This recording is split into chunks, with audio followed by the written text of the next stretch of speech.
And now the showdown is nearing, and I'm just dying to get him in the ring. I'd like another showdown first. I'd like you to stand up with me, and I'd like you to demonstrate right here in the Wide World New York studio, the Ali Shuffle. What now? Right now. Okay. All right? You serious? I'm serious. If you'll get off my mic. Well, I'll tell you what, Howard, this is unexpected. I didn't know you would invite me to do this. Oh, hold it. The Ali Shuffle is a dance that will make you scuffle. Now, you must be in a boxing pose. All right. And this only takes about 1.5 seconds to do. And immediately after a second has gone by, it takes about a half a second to follow the combinations. And during the time that I'm doing this shuffle, for a minute, you'll be confused. All right. Throw you off track.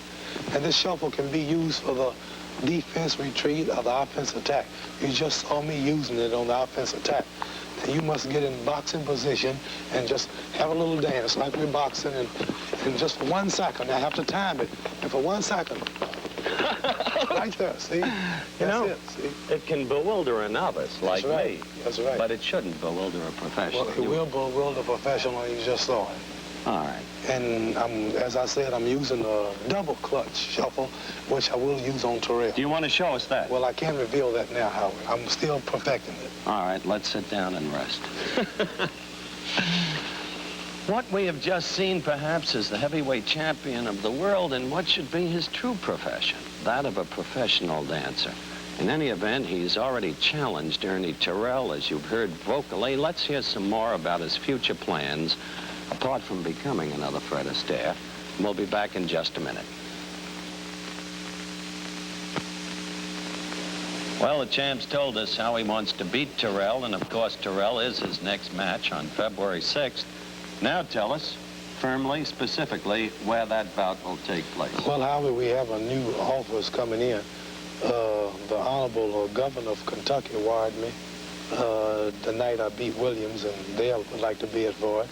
I was in Atlanta, Georgia yesterday, and they've never had a title fight in Atlanta, Georgia, and there's a possibility that they will be strong bidders for the fight. I met the mayor of Atlanta, and they all would like to see a nice You threw fight. quite a line at those Atlanta people.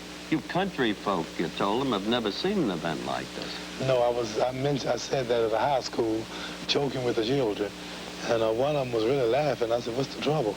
He said, "That's the truth. We've never here in Georgia really seen top-notch entertainers and athletes like they do in Chicago and New York, and many things are opening up there, and this would be a good way to open up the new arena they have there that resembles the Astrodome in Houston." Mm-hmm. All right, you've mentioned Louisville and Atlanta. We have New York City. We have Madison Square Garden. It's a great possibility the Garden get it. We have Chicago. We have Detroit, Michigan, Los Angeles, California, Canada, and a few more cities. And the Houston Astrodome. That's right, the Houston Astrodome. Where do you want to fight it? Come on. Well, however, number one, we would like to fight where I'm living now, and that's Chicago. I have many fans there that want to see the fight. It's an old, real fight town. And from there, I would like Madison Square Garden. And then it's between Louisville, Houston. When will you announce where it is? Well, it's up to my manager mainly, Herbert Muhammad. Herbert Muhammad's management now, and it's all in his hands, and he's now negotiating with the people from all of these states, and whatever he say is what we'll do. Mm-hmm. So you're still not able to tell me, or at the very least unwilling to tell me. But you've come a long way. You don't have to go to Toronto anymore, or to London anymore. How do you account for this change in your image? Well, as far as going to those places are concerned, we did have to go because of certain reasons, but now I really like it because it all happened for the best. All of the people in America could witness the heavyweight title fight on television. They saw 3 fights over the satellite.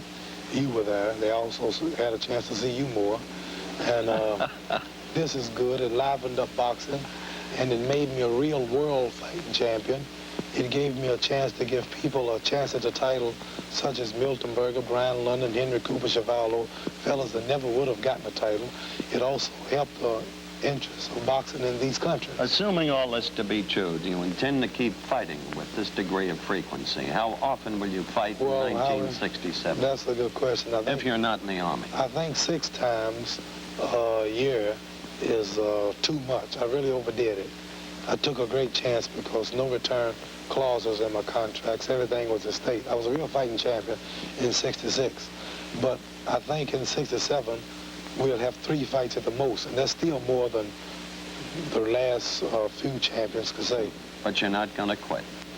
I will quit the day that I'm beat. Not before. Champ, thank you for coming by. Thank you very much. And wherever the fight is, you can be sure I'll be there. Thank you, Howard. Good luck to you. Thank you. And so, the heavyweight champion of the world, Muhammad Ali. Let's move ahead now to Jim McKay with a word about next week's show.